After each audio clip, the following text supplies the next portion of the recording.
नमस्कार, आप देख रहे हैं आज तक। आपके साथ मैं हूं सईद अंसारी। स्वागत है आपका दुनिया आज तक में। आज हम आपको दिखाएंगे म्यांमार में सड़क पर क्यों उतरी सेना और जर्मनी में जारी रहेगा लॉकडाउन। लेकिन उससे पहले नजर दुनिया टॉप 10 पर। इजराइल ने सीरिया पर फिर से हमला किया। सीरिया में तैनात ईरान के 6 सैनिकों की इसमें मौत हुई। सीरिया की मिलिट्री ने बताया हर हफ्ते राजधानी दमिश्क पर इजराइल की सेना करती है मिसाइल से हमला। म्यांमार में लगातार दूसरे हफ्ते सैन्य तख्तापलट के खिलाफ लोगों का गुस्सा जारी। सत्ता में रही आंग सान सू की party national league for democracy की यंगून स्थित मुख्यालय के बाहर सेना ने की बैरिकेडिंग। वहीं धरने पर डट गए हैं प्रदर्शनकारी। 1 फरवरी से नजरबंद सू की रिहाई की कर रहे हैं मांग। अमेरिका के टेक्सास में बर्फबारी और तूफान के बाद बिजली गुल हो गई। मौसम बिगड़ गया। बिजली न होने से लोगों की परेशानियां बढ़ गई। बिजली की जरूरतों को पूरा करने के लिए बनाए गए हैं रोटेटिंग पावर आउटलेट। ऑस्ट्रेलिया में 7 वेस्ट मीडिया लिमिटेड बनी गूगल के साथ लाइसेंसिंग करार करने वाली देश की पहली कंपनी। ऑस्ट्रेलिया में नए नियमों के तहत गूगल को न्यूज कंटेंट साझा करने पर मीडिया कंपनियों को करना होगा भुगतान। 7 वेस्ट मीडिया ने कहा कि अब वो गूगल न्यूज के लिए सप्लाई कंटेंट करेगा, पर शर्तों का नहीं किया खुलासा।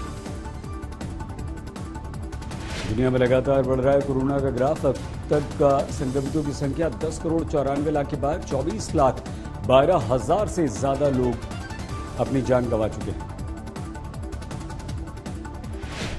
जिम्बाब्वे पहुंची चीन की वैक्सीन। सिनोफार्म की पहली खेप कोरोना वैक्सीन की 2 लाख डोज लेकर उतरा एयर जिम्बाब्वे का विमान।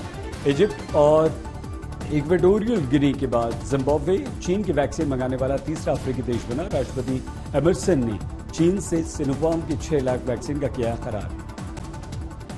सेंट्रल अमेरिका के देश मनागुआ में एक सेरेमनी में 400 शादियां एक साथ हुई। स्थानीय रेडियो स्टेशन ने सामूहिक विवाह का आयोजन किया। सिर्फ 6 जजों ने एक दिन में 400 नोटरी सर्टिफिकेशन पर किए हस्ताक्षर। चीन में स्प्रिंग फेस्टिवल को लेकर खासा उत्साह। पारंपरिक सजावट, कार्टून, पेंटिंग से सजाए जा रहे धार्मिक स्थल स्प्रिंग फेस्टिवल में देखने को मिलता है चीन की सांस्कृतिक विविधता का समावेश। म्यांमार में सैन्य शासन के खिलाफ हो रहे भारी विरोध प्रदर्शन के बीच इंटरनेट सेवा फिर से बहाल कर दी गई। तो वहीं दूसरी तरफ प्रदर्शनकारियों को काबू में करने के लिए सेना टैंक के साथ सड़कों पर उतर आई।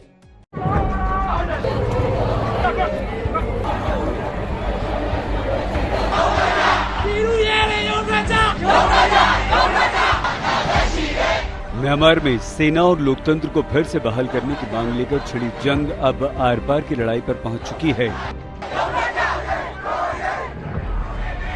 राजधानी यंगून में सड़कों पर उतरी सेना की कई बख्तरबंद गाड़ियां इस बात की तस्दीक कर रही हैं। ये टैंक इसलिए ताकि सैन्य शासन के खिलाफ लगातार बढ़ रहे प्रदर्शनों को काबू किया जा सके। वहीं म्यांमार में लोकतंत्र की बहाली और आंग सान सू की रिहाई की मांग को लेकर देश के अलग अलग शहरों में भारी विरोध प्रदर्शन बढ़ता जा रहा है। हालांकि म्यांमार में सैन्य प्रदर्शन के बीच इंटरनेट सेवा फिर से बहाल कर दी गई, लेकिन सोशल मीडिया पर अभी भी प्रतिबंध है। 1 फरवरी को हुए सैन्य तख्तापलट के बाद इंटरनेट सेवा यहां पर रोक दी गई थी। दरअसल सोशल मीडिया पर कुछ तस्वीरें वायरल हो रही थीं, जिसमें सेना की गाड़ियां और सैनिकों को देश के कई हिस्सों में देखा जा सकता है। इसके तुरंत बाद ही इंटरनेट को ब्लैकआउट कर दिया गया था। हम आपको बता दें कि म्यांमार की सेना ने इसी महीने आंग सान सू की पार्टी की सरकार का तख्तापलट कर दिया था। बीते साल नवंबर में आंग सान सू की पार्टी ने चुनावों में भारी बहुमत से जीत हासिल की थी, लेकिन सेना ने चुनावों में धांधली का आरोप लगाया था। आंग सान सू की को फिलहाल उनके घर पर ही नजरबंद किया गया है। साथ ही सैकड़ों एक्टिविस्ट और विपक्षी नेताओं को भी हिरासत में ले लिया गया है। आज तक ब्यूरो। कोरोना प्रतिबंधों को लेकर जर्मनी ने नई गाइडलाइंस जारी की। जर्मनी की चांसलर एंजेला मर्केल ने 14 मार्च तक प्रतिबंधों को बढ़ाने का फैसला किया। तो वहीं मेक्सिको ने कोरोना संक्रमण के कम होते मामलों के बीच लॉकडाउन में ढील देने का ऐलान किया है।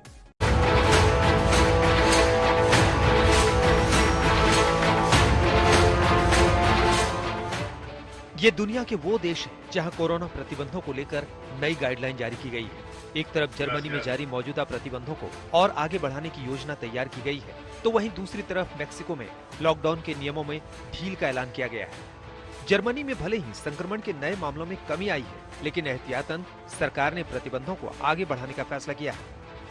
16 राज्यों के प्रमुखों के साथ हुई बैठक के बाद चांसलर एंजेला मर्केल ने प्रतिबंधों को अगले महीने की 14 तारीख तक के लिए बढ़ा दिया है। सरकार ने कुछ शहरों में जारी सख्त प्रतिबंधों को बरकरार रखने का भी फैसला किया है। सरकार इस योजना पर भी काम कर रही है कि दोबारा स्कूलों को किन गाइडलाइंस के साथ खोला जाए। हालांकि 1 मार्च से सैलून को खोलने की इजाजत होगी। कोरोना पर काबू पाने के लिए जर्मनी में वैक्सीनेशन का काम जारी है, लेकिन बीते दिनों मर्केल सरकार को वैक्सीनेशन की धीमी रफ्तार के चलते आलोचनाओं का भी सामना करना पड़ा।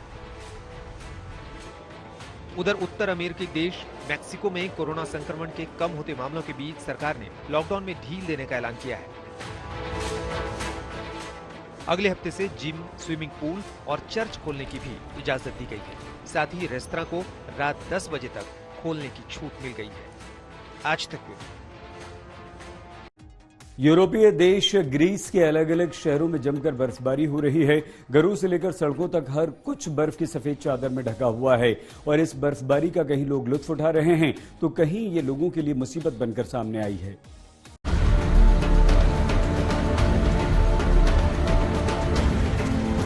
ग्रीस में हो रही भारी बर्फबारी ने यहाँ के कई शहरों का नजारा ही बदल दिया है। सफेद बर्फ ने सड़कों, घरों, पेड़ों, साइन बोर्ड सबको अपनी आगोश में ले लिया है। कहीं ये बदला हुआ मौसम मस्ती लेकर आया है तो कहीं मुसीबत साबित हो रहा है।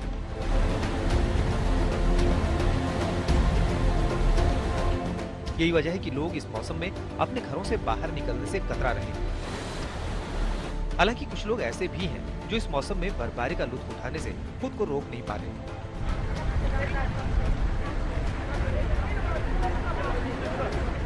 इस खूबसूरत मौसम का लुत्फ उठाने के साथ साथ लोग इन लम्हों को कैमरे में कैद करते भी दिखे। इस बर्फबारी के दौरान भी ट्रैफिक भी बेरोक-टोक जारी रहे, इसके लिए प्रभावित जगहों पर सड़कों से बर्फ हटाने का काम भी जारी है। कई दिनों से लगातार हो रही बर्फबारी की वजह से तापमान में भी गिरावट दर्ज किया गया है। फिलहाल राजधानी एथेंस समेत कई और शहरों में मौसम का हाल यूं ही बना रहेगा और बर्फबारी जारी रहेगी। आज तक अमेरिका के ओक्लाहोमा में भारी बर्फबारी के बीच हाईवे पर चलती गाड़ियां आपस में टकरा गईं। हादसे के बाद एक ट्रक में भयंकर आग लग गई। तस्वीरों में आप देख सकते हैं कि आग कितनी भयानक है।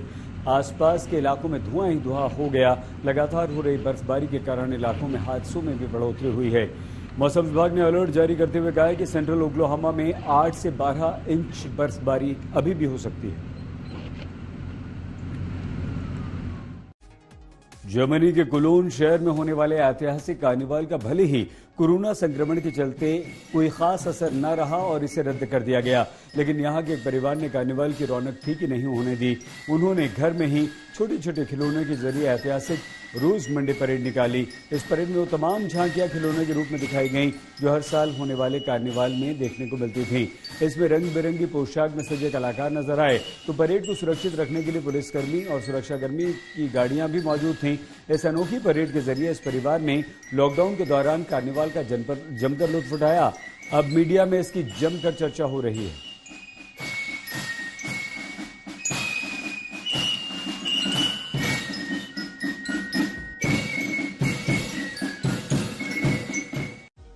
बुलेटिन में फिलहाल इतना ही। आप देखते रहिए आज तक।